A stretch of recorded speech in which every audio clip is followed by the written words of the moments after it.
Good morning.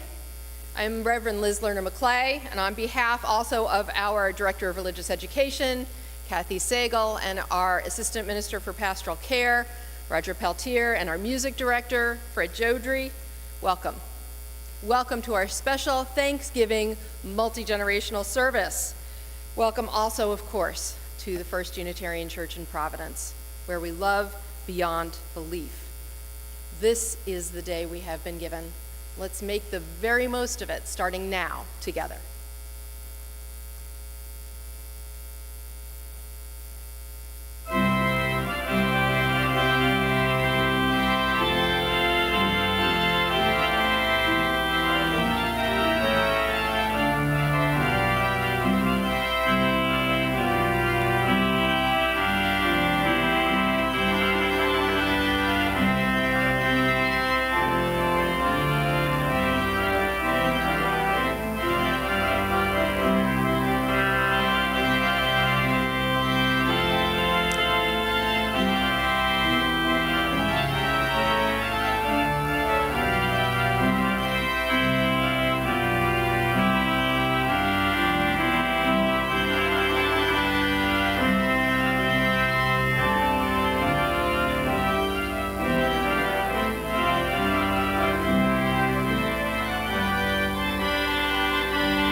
Our invocation is adapted very lightly from a piece by a Unitarian Universalist minister, the Reverend Hannah Roberts Villeneuve. It's called A Protest and a Party. Though she wrote it specifically oriented toward Pride Day, much of it applies also to our larger faith. So, to the strange pandemic time that we are walking through, to our challenges and our achievements, to the heart and spirit of this faith and this beloved community here in Providence. People sometimes ask, is Pride a protest or a party? And the answer is, of course, yes. And why not?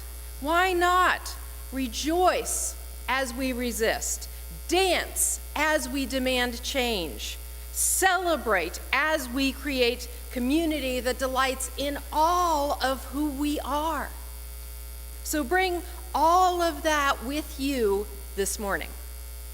Bring your policy demands, bring your glitter, bring your Supreme Court broken heart, bring your rainbow socks, bring the emptiness you feel for our siblings gone too soon. Bring your Gloria Estefan remix. Bring your tender hope for change. Bring your most garish eyeshadow. Bring your spirit, tattered and battered by a world that seems insistent on choosing fear and hate. Gather up all these things and bring them here to a place where we don't have to shoulder these burdens or celebrate these joys alone. Come, let us worship together.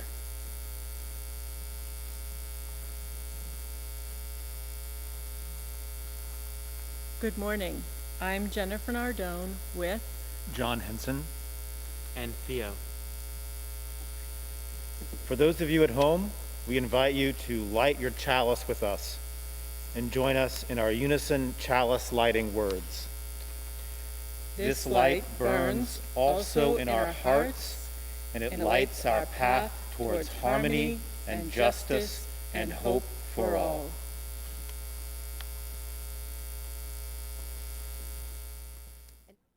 Morning's Thanksgiving hymn, Give Thanks, number 69 in the hymnal. Let's rise in body or spirit and sing out together across all our households.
Let us begin the sharing of our joys and our sorrows. A candle of joy for my daughter who has landed an exciting new job in her field after being laid off a few weeks ago. There are a few good things happening in 2020. A candle of compassion and of hope. Please pray that my son will find his way out of addiction and onto a path that will bring him peace, health, and happiness. And a candle of thankfulness for the ministers and staff. At first view, what a lovely gesture to send us masks and a cuppa.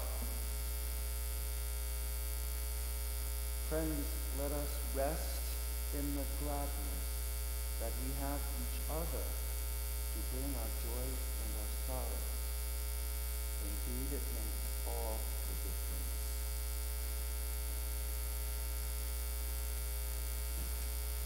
When there is a devastating violence in our world, our practice is to mark that event in our service with the tolling of the church bell.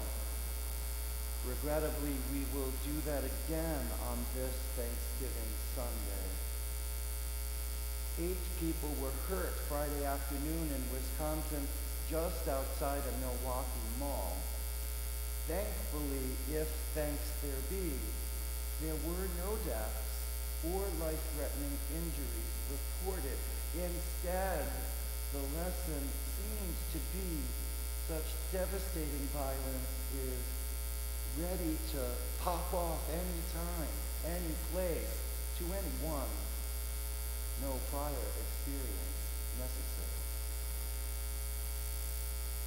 We listen in silence with open hearts and a focused spirit to the tolling of our bell.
want to invite us to join our hearts in the spirit of prayer and meditation.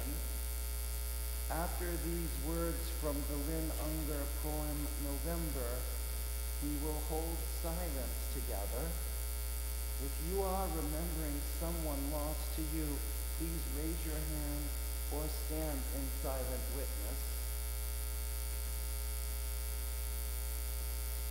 Spirit of life and love,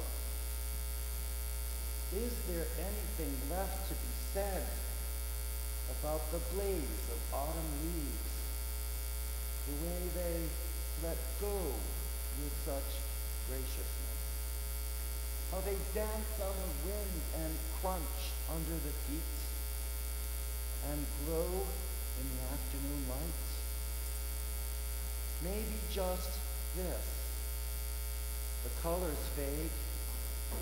They turn sodden as milky cereal in the gutters and sidewalk. The trees look tattered and then vulnerable and exposed. Turns out that loss is really loss, which is every bit as much a part of the story as autumn's glamour. Listen. You are not obliged to be beautiful. You don't have to shine. Blooming will happen when it happens. If you can be still for a moment, you might notice that the roots that feed you are still reaching silently through the dark.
So Liz, it's almost Thanksgiving, and even now, with so many things that are hard for so many of us, there's still a lot to be grateful for.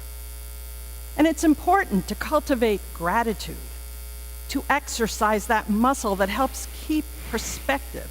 And remember, we all have blessings that we're enjoying right now. There's always something to be grateful for, right? You know, I know you're right.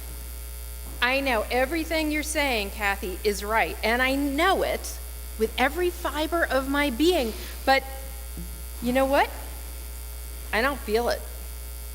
I am not feeling it. I am not there. The truth is, I'm tired of reminding myself and others that we have a lot to be grateful for. I am tired of trying to maintain perspective and appreciation for all the good things. I am tired of trying to dredge up gratitude when I'm tired and stressed all the time. I cannot be with my family for the holiday. Most of us can't be with the people we love right now. Honestly, trying to give thanks under these circumstances is not actually working for me. I'm going to say it. I am not thankful, okay?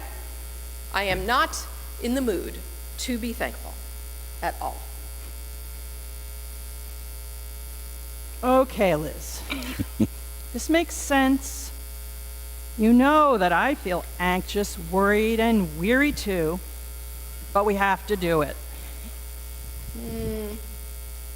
No.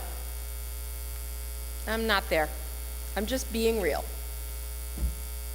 But it's time, ready or not. And I know a lot of us are not totally ready. We do have some wonderful gratitude blessings that a bunch of us hung on our beautiful magnolia tree right outside. Although a lot of people didn't. Maybe they meant to, but couldn't get to it. Maybe some of them are feeling like you and I are. I mean, there sure is a lot to hold these days.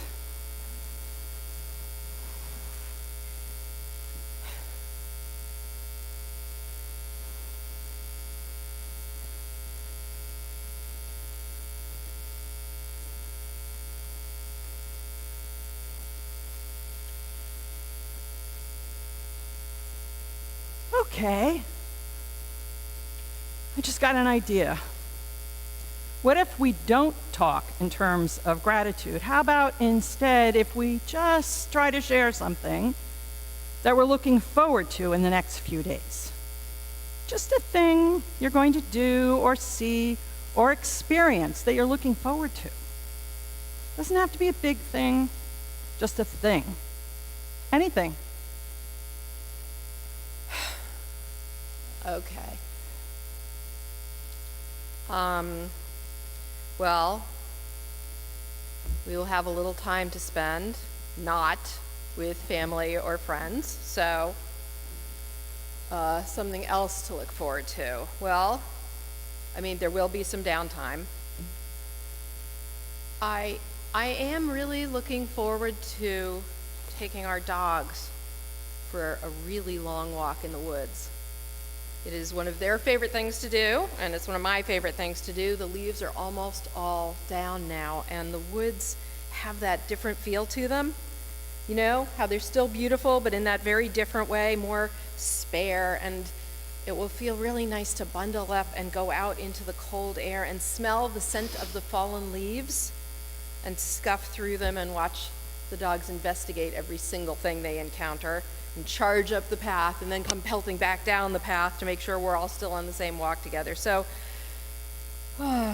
yeah, that is a thing I'm really looking forward to. Yes, that sounds nice. Maybe there are other things you can appreciate or anticipate right now, and maybe it's possible, just possible, to imagine being grateful in the moment, or maybe even in advance for some of those things. Yeah. Yeah. I am really relieved my mom is out of the hospital. And now also actually out of the rehab center just this week, and she's back with my dad. That was a really hard few weeks for all of us. And I wish we were all together, but at least my mom and dad are back together, which is a huge deal because they love each other very much. And they're both okay. And Tim's parents are also both all right so far, and I am definitely feeling grateful about all of that. And I'm sure glad that I can still take a walk on the beach, even if I do need to wear my warm hooded coat. I like to smell and feel the ocean's healing. I'm also glad I squirreled away plenty of food in case it's harder to get to stores this season.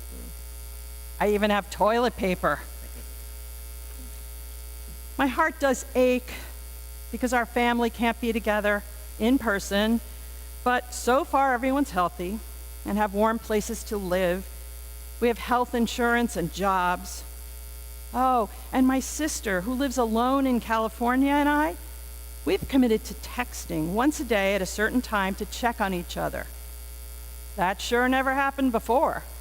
Yeah. Yes.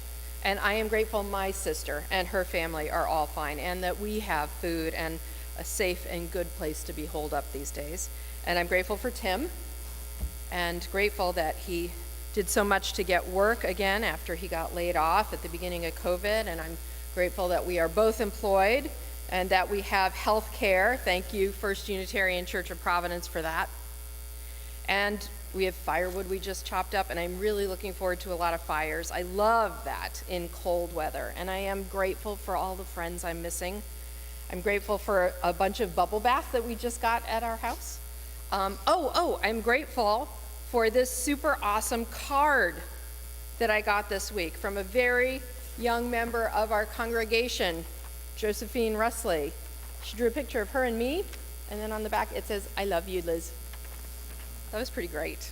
I was very grateful for that. I am grateful that vaccines are coming. I'm grateful that I love and believe in the work I do. Well, wow. I guess we found a way. We did it. Look at that. We realize there's lots to treasure, even in these extraordinary, challenging times. Yeah. I mean, it did take a bit of creativity and focus to get us there, especially me. Let me just own that.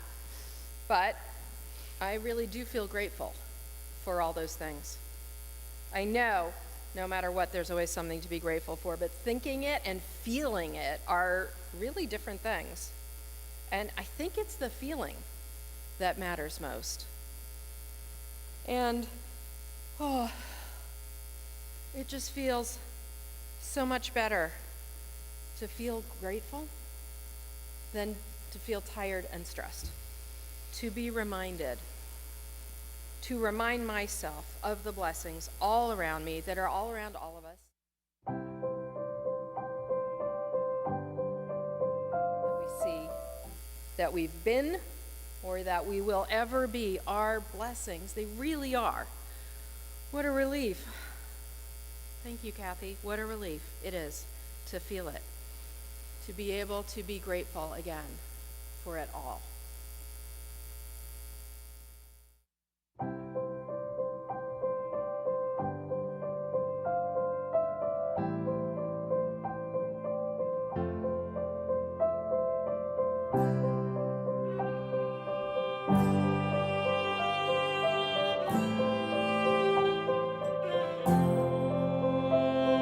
You're my life, you're my breath, you're a smile, you're my kiss to the earth, you're the sun, you're the grass, you are love, you're my hands, you're a bug, you're my eyes, you're a hug, you're the light in the dark, you're the spark, you are fun, you're my mom, you are water, you're the stars, you're my daughter, you're my friend till the end, you're my dreams, you're my father, you're the ants on the ground, the miracles that surround, I'm feeling it all around, the hemisphere and the cloud, you're my pain, you're my sorrow, you're my hope for tomorrow, you're the strength when I'm hollow, you're the path that I follow, you're the blessings that exist, the small things that are bliss, the gift to realize that everything is a gift.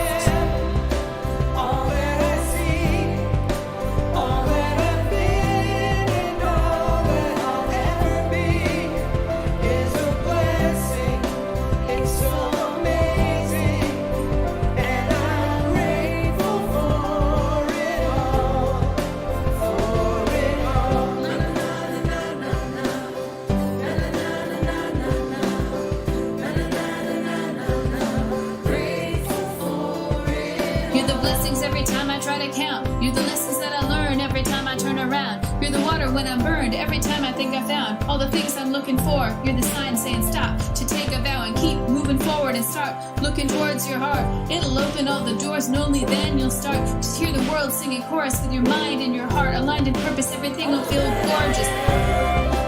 All that I see.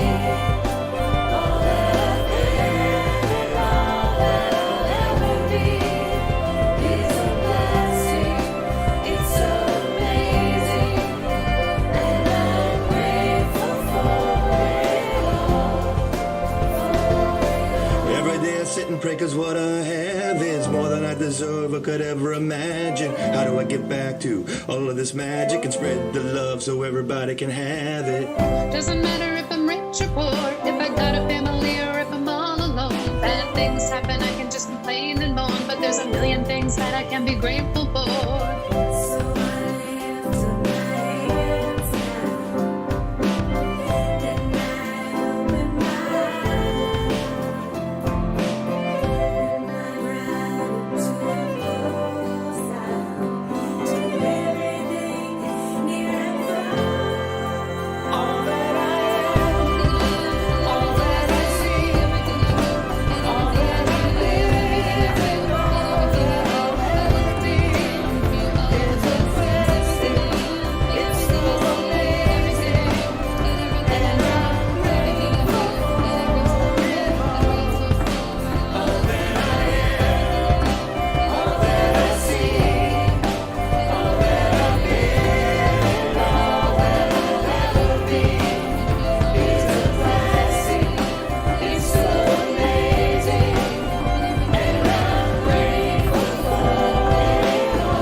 blessings that exist, the small things that are bliss, the gift to realize that everything is a gift.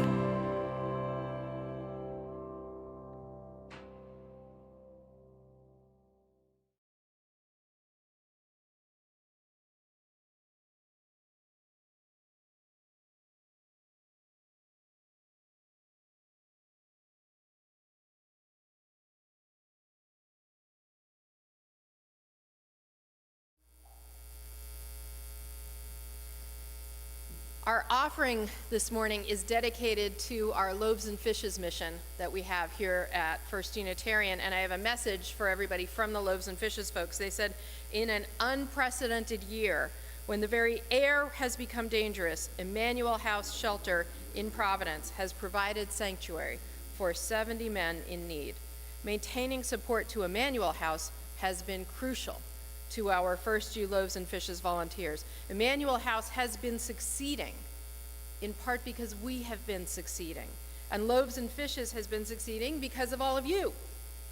When we asked for donations of cloth face masks and cleaning products, and most important of all, homemade cookies, you came through so generously. Thank you. We are all proud to be part of this First U community. And this morning's offering will go entirely to the Loaves and Fishes mission. Your generous financial donation will keep Loaves and Fishes strong and able to continue to fulfill their mission of providing food and respect and affirmation to people in need of help for housing and food. So, that's what they said. Thanksgiving is right around the corner, when we are all especially aware of the preciousness of food and shelter and care and connections. So do please give as generously as you can right now. You can always fill out a check made out to First Unitarian and put Loaves and Fishes on the memo line and mail it in. Much easier and quicker for everyone is to open up a browser window and go to our First U website during the offertory. Directions about how to do this are also in the description line on this YouTube page, but go to our website, choose Give from the top banner, and then choose Give to First Unitarian from the drop-down menu that will appear, and then choose Gift to First U, and that takes you to the Give page, and Community Collection is the bottom choice, and that's the one for this morning. Community Collection. Everything you give goes to the Loaves and Fishes mission today. So thank you so much for all that you give and all that you do and all that you are. And I like how you counted those. Good. Yeah, we'll do it that way. That works. 1, 2.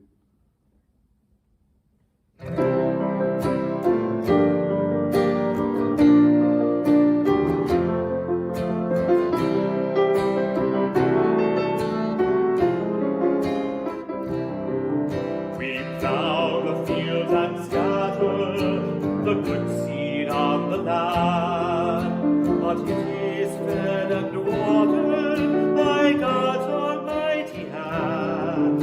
He sends the snow in winter, the warmth to swell the grain, the breezes and the sunshine, and soft refreshing rain. All good gifts around us are sent from heaven above.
I really want to thank you, Lord.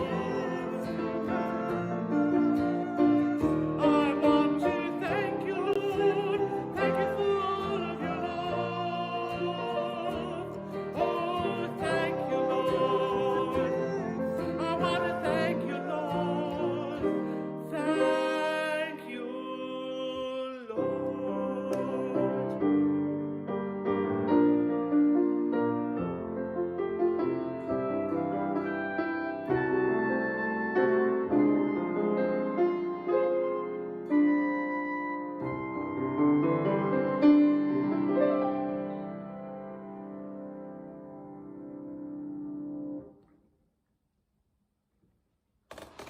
I hope this low battery alert didn't stop the filming, but I think it's still going, so. Hope you don't mind the Major 7 Vegas ending. You know, I have 3 invitations for you this morning and a very quick piece of news. The first one is the guest at your table boxes have been sent out. We invite you to help continue a First U multi-generational tradition, which is support of the Unitarian Universalist Service Committee guest at your table effort. UUSC advances human rights and social justice around the world. They really are globally active and impactful. They partner with those who confront unjust power structures and mobilize to challenge oppressive policies.